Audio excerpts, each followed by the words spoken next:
你知道找老婆要避开哪几种女人吗？有一个40岁的离异男士啊，再婚之后过得非常幸福啊。那他呢给我分享了几点他是怎么找老婆的。他说呀，根据他的经验啊，一定要避开以下这几种女人，基本上就不会在婚姻问题上踩坑了。第一点，要看一个女人啊能不能跟你同甘共苦，这个非常重要。他的前妻就是在他事业失败的时候啊跟他离婚的，还分走了他的房子、存款和孩子，事业走到了低谷的男人，这个时候还要去面对这种女人，给他的人生啊雪上加霜，伤口上再撒一把盐，谁受得了啊？他说其实判断这一点啊并不难，你只需要跟这种女人说，哎呀，我可能快失业了啊，我可能要破产了，我再也给不了更多的钱给你花了。如果是一个把物质看得特别重要的女人呢，这个时候啊她不会继续在你这里耗她的时间的，她可能一天都受不了。所以这种物质女人是真的不能要的。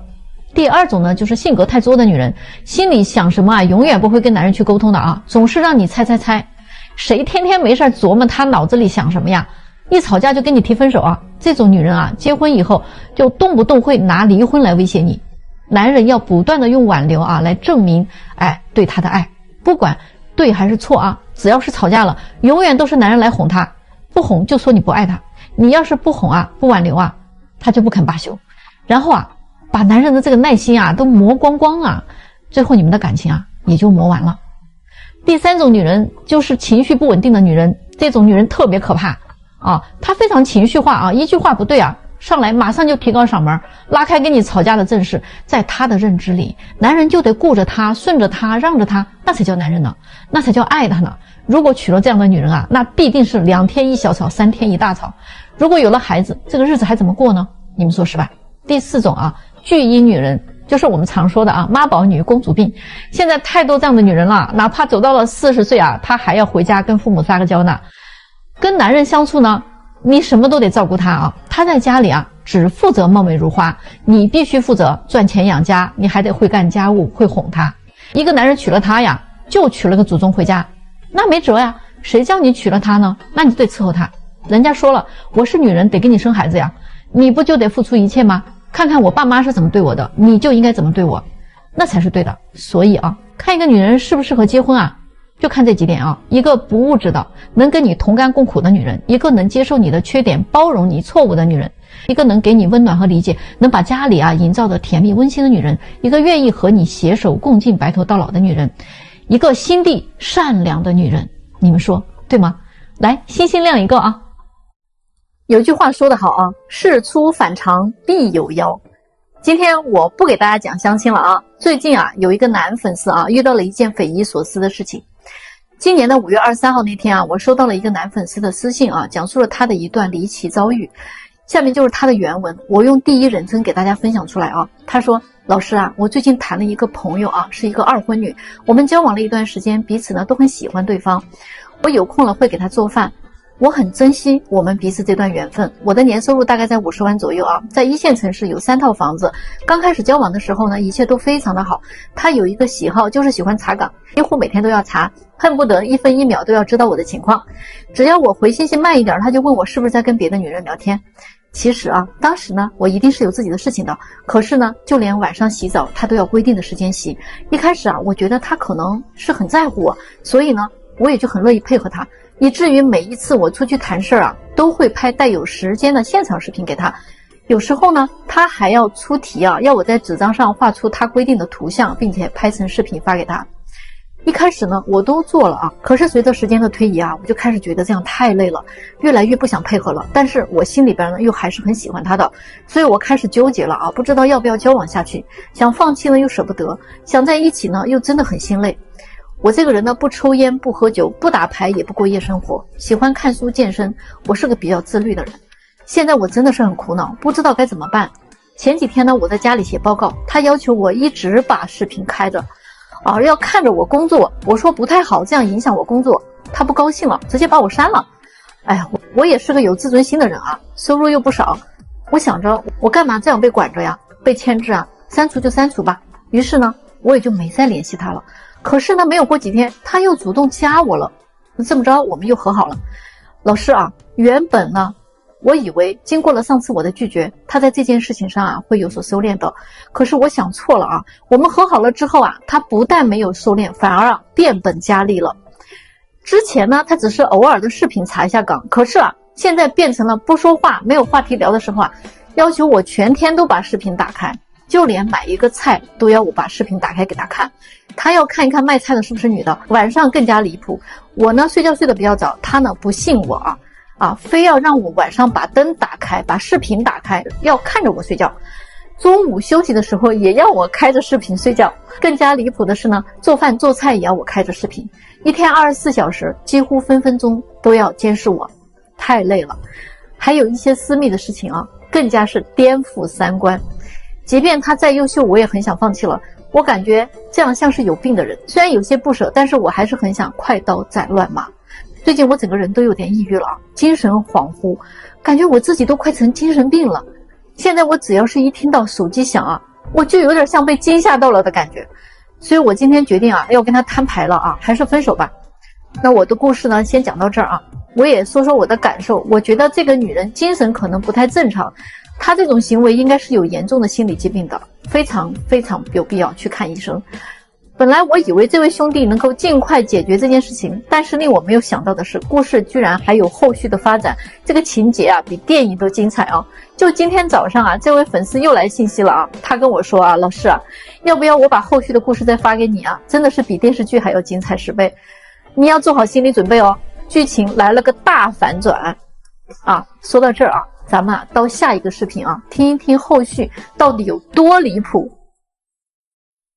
大龄剩女最后的归宿是什么呢？真的不好说啊，但是啊，我知道她们为什么一直单身。8年前我就认识了一个女生啊，那会儿啊，她刚28岁嘛，除了长相之外呢，真的没有特别的长处了，学历也比较一般啊，家境也很一般，关键是性格她还很粗啊，觉得身边的男生都配不上她啊。当年她来找对象的时候，真的是巨挑无比的，照片看着没眼缘的 pass 啊，身高不到1.8米的 pass 啊，市中心没有2套房子的直接 pass 啊，挑了啊几十个才遇到了一个双方中意的。结果就因为男生请她吃饭呀，饭店离她的住的地方远了一点，她就不愿意去，非要男生开车去接她，她才肯出来。饭菜呢不合她的胃口，满脸不高兴啊，嫌弃这个男生情商太低了，不会哄女生，挑了个饭店都不合自己心意。于是啊，她把这个对她最有诚意的男生给拒绝了。后来呢，她继续在相亲的路上走了很多年，仍然是单身一人。不是这个不行就是那个不好啊，总是每个相亲对象上啊，她都能找到人家的缺点，一直拖到了32岁的时候。结果她那个时候看上了一个男生啊，特别的主动啊，可是啊，男生对她呢却是不冷不热的。她找男生说话，人家就跟她聊几句，她如果不找的话，男生一次也不会主动找她的。所以这个时候她才开始啊，渐渐的发现，只要是她看上的男生啊，人家就看不上她，已经开始嫌弃她年龄大了。她第一次感觉到了结婚的压力。真正感觉到绝望是35岁的时候啊，他发现啊，同龄的男生啊都去找20多岁的姑娘了。关键的是这些20多岁的姑娘啊，跟他的要求啊是一样的。那这个游戏还怎么玩啊？绝对是死局嘛。最后迫于结婚的压力啊，他把自己的要求一降再降啊，用他自己的话形容呢，就是他已经降到最低了啊，到极限了。现在他呀都是快奔40的人了，他跟我说啊，如果时光能倒流的话，他一定会抓住那个28岁的时候那个傻傻的男生。虽然那个男生啊木讷无趣啊，情商也比较低，但是现在想想，找个单纯木讷的男生还真不容易。人生没有回头路了啊，何必那么为难自己呢？你们说对不对啊？觉得有道理了，别忘了啊，在评论区吐槽一下哦。有的人啊，他真的能把一手好牌啊打得稀巴烂，恋爱他都谈不好，他还想结婚呢。啊，我这儿有一个27岁的女孩啊，说实话，要模样有模样，要身材有身材，学历呢也不错啊，父母呢都是高级知识分子，只不过啊，真的太可惜了啊，这女孩吧，满脑子都是浆糊。我为什么这么说她呢？那前不久呢，她在我这儿相亲嘛，认识了一个男士啊，33岁的，硕士学历，家境呢也比较好啊，综合分数呢大概能打个90分。这女孩特别满意，于是呢，他俩就开始认真的接触了。按说呢，这个门当户对的孩子们在一起谈恋爱谈恋爱就很好嘛，对吧？这个物质方面谁也占不了谁的便宜嘛，大家呢都能付出同等的东西，对吗？哎，女孩也不用太物质了，男孩呢也不用太抠门，是吧？结果啊，根本就不是这么回事啊！这一开始接触啊，女孩就跟男孩说了，我从小就没干过什么家务活，到现在我的房间还是我妈在收拾呢，更别说做饭做菜了啊，根本我就不会。她说她长这么大了，连一根葱都没摘过。所以呢，他希望以后家务活要么就男孩来做，要么呢就请个保姆做。然后关于孩子这块吧他就更离谱了。他说他完全不喜欢小孩，如果非要生一个也可以啊，代孕行不行啊？最后啊，他还提了一点啊，结婚的话彩礼呢可以不要，但是呢得由男方啊全款买一套100平以上的房子啊，写双方的名字。他提出了这些东西吧，男孩呢没有表态啊，既没有同意也没有拒绝，但是啊对女生的印象说实话已经大打折扣了。而且这男孩吧跟他接触了2周啊，还发现这个姑娘啊消费方面啊非常的离谱，每个月他自己啊就挣1万多块钱，但是每个月的消费呢都是收入的好几倍。原来啊都是他父母每个月啊补贴给他的钱。他对自己目前的工作状态呢也非常的满足，并没有什么要继续努力上进的打算，嗷嗷的啊啃老族，啃得挺心安理得。最后是因为这个男孩跟他约会的时候呢选了一个比较便宜的餐厅，不太合他的心意，他就觉得这个男生太抠门了啊，不尊重自己。而且席间呢男生提出让他计划开支啊，规划一下自己的前途等等这些，结果就因为这个啊就生气了，回去就把男生给拉黑了。他说我不需要别人来对我的人生指手画脚。我说句大实话啊，很多的人都不太明白一个道理，你在任何一段关系里边你都要懂得顺应人性。你如果就跟你自己过那没毛病啊，你想怎么过就怎么过。但是你要想结婚，你是找一个人一起过，那你就要明白2个人在一起生活，婚姻对于大多数男人来讲，娶一个女人回家绝对不是因为我娶你回来我就是要宠你爱你啊，然后我把钱都给你花啊，我要为了你努力的去打拼，而是因为我需要一个女人为我生儿育女啊，我需要有人做家务，我需要有人照顾小孩照顾老人。当然对于一个女人啊也是一样的，女人嫁给一个男人也不是想着我要去照顾他一生，我要去无私的奉献，而是因为这个女人啊她需要一个男人去爱她，去宠她，去为她遮风挡雨，最好啊钱都拿给她花。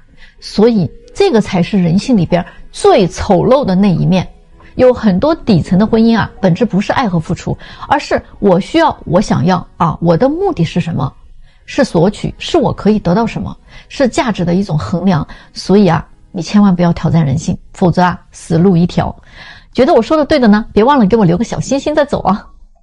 最近啊有个小姐妹跟我说啊，她相亲相了3年了啊都没有结果，她不想结婚了。她说现在的男人啊好像都不想结婚，也都很不靠谱，自己一个人过也挺好的。确实啊，都说当下的男人不想结婚，有钱的呢怕遇到图钱的，万一遇到个宅心心啊命都没了。没钱的呢谈不起恋爱也结不起婚，干脆躺平算了，自己挣钱自己花，他不香吗？而女人们呢，男人没钱啊他们是瞧不起的，那有钱的男人呢他们又 hold 不住人家。于是啊在女人的群体当中就流行起来这么一些话，钱我可以自己挣，娃我可以自己生，姑奶奶找个男人添堵吗？算了吧啊，姐妹们，我们生活在现在的社会，自己已经可以自给自足了，不需要依靠男人来完成任何事情。我们有工作有事业有父母和亲人，还可以生个自己的娃，人生也很完美啊。我们完全是独立的，可以不受任何人的摆布和利用，我们自己完全可以创造自己的生活，并且能过得很好。找个男人是为了什么呢？为了婚姻吗？为了爱情吗？为了经济吗？这些都不是必需品了，对吧？我们可以自己养活自己，自己可以创造家庭，并且呢可以拥有自己的经济来源。而且呢每个女性都可以拥有一个美好的未来的，不需要依赖任何人，只需要你自己努力。未来就像一张白纸一样，你可以随意在上面涂鸦填充改变，创造属于你自己的色彩和图案。只要你愿意付出努力和心血，就能让未来变得更美好。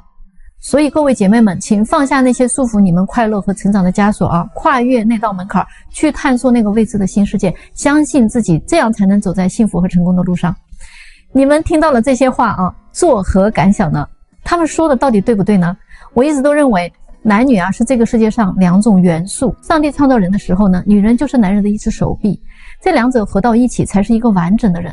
婚姻是什么？总有一天你会明白，如果你选择一个伴侣，那么这个人生就有人可以跟你一起风雨同舟，一起克服困难，一起享受生活的富足，相互关心，相互体谅，相互鼓励。多一个人爱你，你就会多一份力量。只要你们少一些相互嫌弃啊，相互背叛呀，相互算计，相互抱怨啊，相互责怪啊，那两个人的幸福总是会比一个人的幸福更有意义一些的。大家觉得是不是这样呢？最近我这来了一位35岁的女士啊，跟我呢吐槽她最近啊相亲的一些经历。她觉得呢，现在遇到的很多男的呀都挺奇葩的。在过去的几个月里啊，她已经见了不下20个男人了，但是她发现这些男人呢都怪怪的。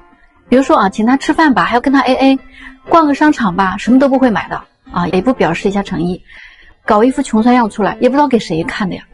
甚至啊，他们连饭都不会请她吃，直接一瓶矿泉水，找个地方一坐啊。好点的呢，请他喝个奶茶，逛个公园啥的啊，或者呢喝口咖啡，约会吧啊，没有一个会开车去接他的，还别说送他回家了，真的实在太抠门了。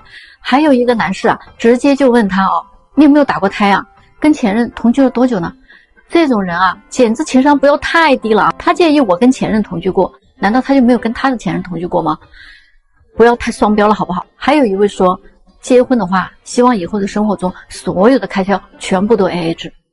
那我就反问他，那生孩子是不是也可以 AA 啊？哺乳是不是也可以 AA 啊？还有那些没完没了的家务活也都 AA 吧？你说是不是好笑啊？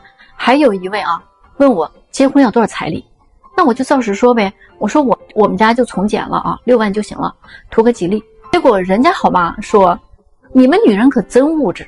那我就没有搞懂哈，我是跟他要豪车了还是要豪宅了？我都不明白为什么一谈到钱就变成物质了。我就说，那不要彩礼也可以啊，我有房子啊，你可以不用买啊，我呢也有车，你可以不用置办，来我们家住就可以了。婚后呢，如果有了孩子呢，我的房子还可以写你的名字。结果啊，这位立马就说那可以啊，可是啊，我却加了一条附加条件，那就是以后的孩子得跟我姓。他说那哪行啊，我堂堂7尺男儿，孩子跟你姓，那我怎么对得起我的列祖列宗呢？所以你看啊，男人其实也很现实，不知道为什么啊，过了30岁以后，相亲男人的条件是一个不如一个了。条件呢稍微好一点的呢，不是有这毛病就是有那问题，还挑得不得了。这些男人当中只有一个认认真真请他吃了一顿饭，还送了他一束花，他自己啊还感动得不得了。最后啊，他还感叹了一句啊，想想还是以前的男人格局大啊。和他相亲的时候呢，他们不仅会请他吃美味佳肴，还会给他带小礼物，最后呢，他们还会安全的把他送回家的。